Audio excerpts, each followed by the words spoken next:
Bismillahirrahmanirrahim. Assalamualaikum warahmatullahi wabarakatuh. Kami di sini dari kelompok 8 akan mempresentasikan hasil diskusi kami mengenai mabadi asyrah dalam ilmu hadis. Sebelumnya, perkenankan kami memperkenalkan diri. Kami dari kelompok 8 yang terdiri dari Sinta Nur Oktavia, kemudian saya sendiri Hani Kisnaini, dan yang ketiga ada Indah Rifatus Dunia.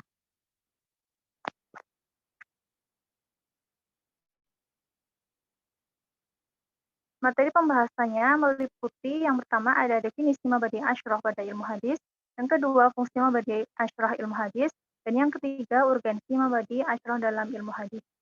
Untuk sebab yang pertama bisa dijelaskan oleh rekan saya. Waktu dan tempat dipersilahkan. Terima kasih atas waktunya. Saya akan menjelaskan tentang definisi mabadi asyrah pada ilmu hadis. Mabadi asyrah berasal dari bahasa Arab, yaitu mabadi asyrah adalah 10 indikator yang digunakan untuk menguraikan setiap disiplin ilmu yang tersusun dalam bentuk nazom. Nazom tersebut merupakan karya dari Abu al-Irfan Muhammad Ibnu Ali As-Sobban yang disampaikan melalui bukunya Hasiat ala Syarh Al-Allamah Al-Mulawi ala Al-Sulam Al-Munawwarati, terdiri dari 3 bait, yaitu yang pertama inna mabadi kulli fa'ini asyrah al-haddu wal maudu'u summat tamroh. Yang kedua wanisbatu wafat luhu wal wadi'u wal ismul istimdadu hukmus syari'. Yang ketiga masailu wal ba'du bil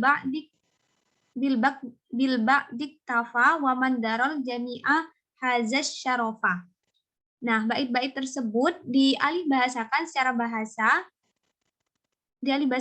bebas ke dalam bahasa Indonesia menjadi pengantar dalam setiap disiplin ilmu itu ada 10, yaitu yang pertama definisi, yang kedua objek, yang ketiga hasil, yang keempat hubungan, yang kelima keistimewaan, yang keenam perintis, yang ketujuh sebutan, yang kedelapan pengambilan, yang kesembilan hukum syar'i, yang kesepuluh permasalahan.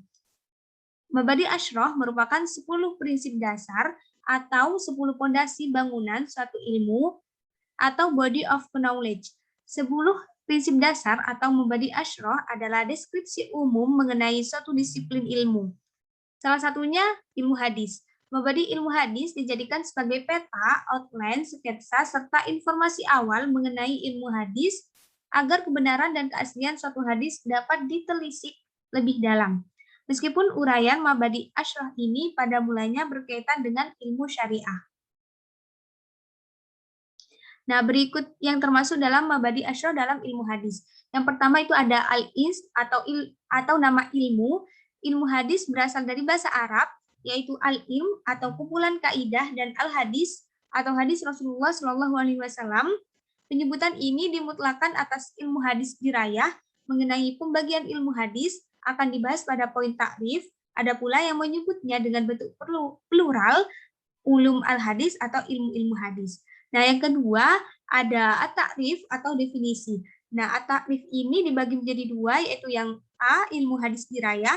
Makna dirayah sendiri adalah ilmu pengetahuan yang berkenaan dengan kaidah-kaidah. Para ulama memutlakkan penyebutan ilmu hadis tanpa keterangan tambahan seperti ilmu hadis riwayat mengarah pada ilmu hadis dirayah. Nah, ilmu hadis ini membuat kaidah-kaidah yang dengannya dapat mengetahui ahwal as-sanad atau kondisi dan keadaan sanad atau rentetan perawi hadis dan matan hadis atau redaksi hadis. Kemudian yang B, ilmu hadis riwayat. Ilmu hadis riwayat adalah ilmu yang mempelajari perkataan, perilaku, ketetapan, dan sifat-sifat Nabi Muhammad SAW dari segi kesesuaian periwayatan dan redaksi hadisnya. Dengan demikian, kita pahami bahwa cakupan pembahasan ilmu hadis riwayat ini lebih sempit daripada ilmu hadis dirayah. Kemudian yang ketiga, al-maudu atau pokok pembahasan. Secara terminologi adalah mata rantai atau jalan yang bersambung sampai kepada matan atau isi hadis yang terdiri dari para rawi yang meriwayatkan matan hadis dan menyampaikannya. Dengan kata lain, sanad merupakan rangkaian nama-nama rawi yang menjadi jalan penghubung atau jembatan agar sampai kepada matan atau isi hadis. Nah, sanad itu terdapat isnad, musnid, dan musnad. Nah, apa itu isnad? Isnad adalah mengembalikan matan atau isi hadis pada sumber dan perawinya. Kemudian musnid yaitu orang yang meriwayatkan hadis dengan sanadnya secara lengkap, baik mengerti atau tidak tentang matanya.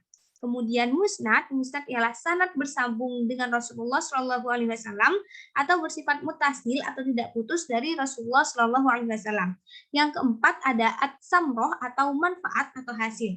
Manfaat yang bisa diperoleh dari memahami ilmu hadis adalah mampu mengetahui dan membedakan mana hadis yang diterima dan mana hadis yang ditolak. Diperkuat dengan alasan-alasan yang bersifat argumentatif.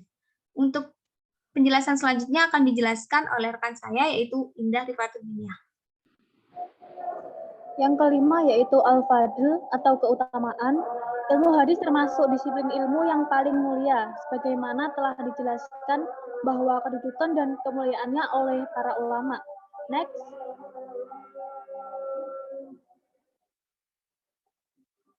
Yang keenam yaitu an-nisbah. Nisbat atau hubungan. Hubungan yang pertama yaitu hubungan ilmu hadis dengan ilmu fikih. Ilmu fikih bertujuan untuk menghasilkan suatu hukum, sedangkan ilmu hadis hanya memeriksa kualitas sanad periwayatannya. Kemudian hubungan ilmu hadis dengan ilmu filsafat. Esensi mabadi asyrah pada ilmu hadis dianalogikan ibarat tiga kajian utama, ilmu filsafat, ontologi, epistemologi, dan aksiologi. Kemudian hubungan ilmu hadis dengan ilmu tarikh. Ilmu hadis dengan ilmu tarikh. Ilmu hadis sangat membantu ilmu tarikh. Hal itu bisa kita lihat di masa ilmu tarikh pertama kali berkembang di dunia Islam, di mana metode ilmu hadis banyak juga diterapkan ilmu tarikh. Kemudian yang ketujuh yaitu al-istimdad, pengambilan atau referensi dasar. Pengambilan dasar ilmu hadis dari Al-Quran, Sunnah Nabi, dan studi perawi hadis. Bagaimana disebutkan dalam Al-Quran, Quran Surat Al-Hujurat ayat 6, yang berbunyi, Ya ayyuhalladzina amanu in ja'akum fasikum binaba'in fatabayyanu. Next. Yang ke-8 yaitu al-wadi atau peletak dasar. Seperti yang sudah kita ketahui bahwa peletak dasar merupakan orang yang pertama kali mengkodifikasikan suatu ilmu yang bisa dijadikan pegangan dan rujukan, serta membedakan ilmu tersebut dengan ilmu lain. Dengan makna yang luas ini, pengertiannya tidak terbatas pada penemu ilmu saja. Yang ke-9 yaitu al-hukum atau hukum mempelajari. Hukum mempelajari ilmu hadis adalah fardhu kifayah. Artinya kewajiban ini dapat gugur jika dalam satu daerah sudah ada yang mempelajarinya. Next. Yang ke-10 yaitu al-masail atau kajian pokok-pokok masalah yang mencangkup sanad dan matan, misalnya syarat hadis sahih dan metode periwayatan hadis. Berikut syarat hadis dikatakan sahih. Yang pertama, sanadnya mutasil atau bersambungnya sanad hadis yang dimulai dari awal hadis hingga akhir hadis. Yang mana dalam periwayatannya sampai pada rawi yang paling pertama yang pernah berhubungan langsung dengan Rasulullah Shallallahu Alaihi Wasallam. Kemudian yang kedua yaitu keadilan perawi. Si perawi memiliki sifat yang adil, artinya perawi yang dapat memenuhi persyaratan diantaranya perawi tersebut seorang muslim, sudah bisa membedakan antara hak dan batil, sehat dalam berakal, serta menjalankan perintah Allah Subhanahu wa taala dan menghindari larangannya. Kemudian kedobitan perawi. Seseorang yang meriwayatkan hadis harus memiliki hafalan yang kuat, bahkan sempurna. Kemudian tidak ada syad dan ilat.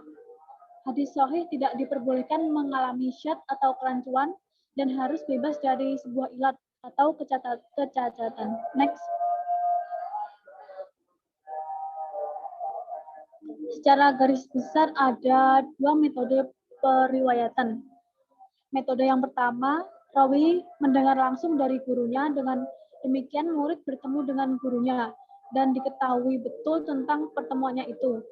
Contoh lafaz-lafaz periwayatannya yaitu saya atau kami telah mendengar, seseorang telah bercerita padaku atau kami, seseorang telah mengkabarkan padaku atau kami, seseorang telah memberitahukan kepada kami, seseorang telah berkata-kata padaku atau kami, seseorang telah menuturkan padaku atau kami, ia berkata, telah bercerita padaku atau kami.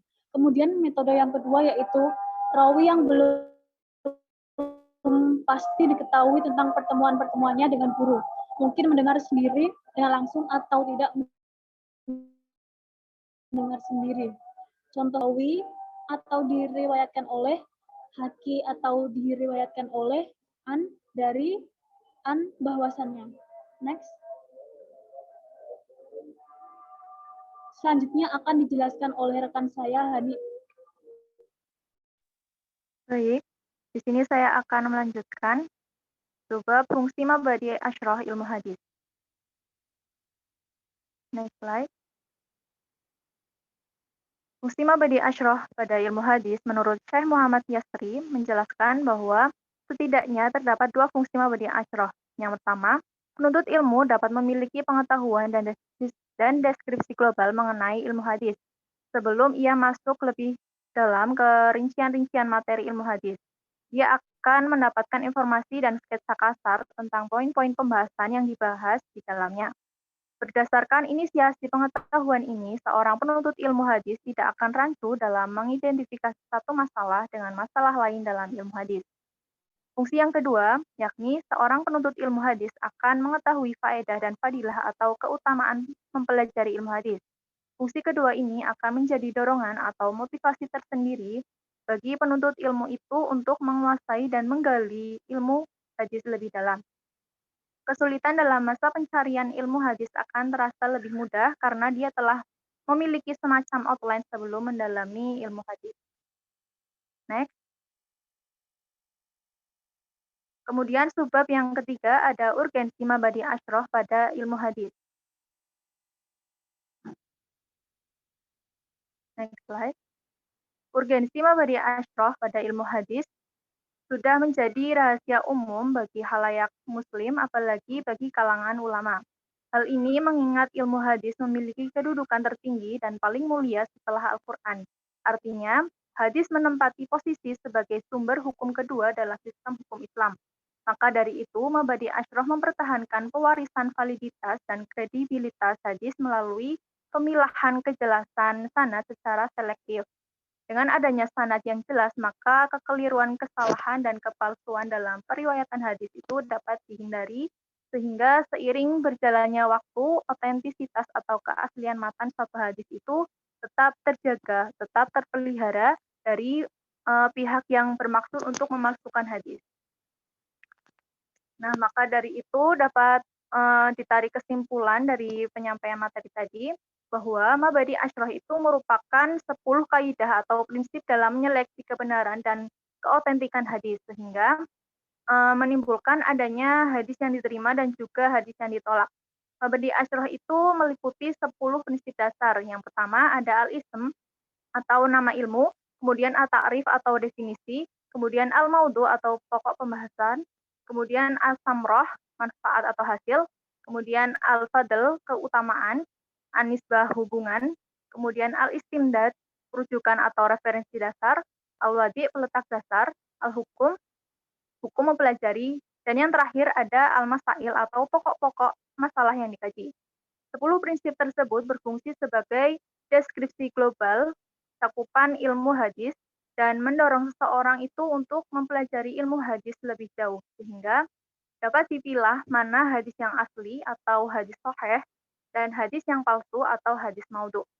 Sedangkan urgensi mabadi asyrah dalam ilmu hadis ialah memelihara keaslian hadis itu dari kekeliruan, kesalahan, dan pemalsuan periwayatnya.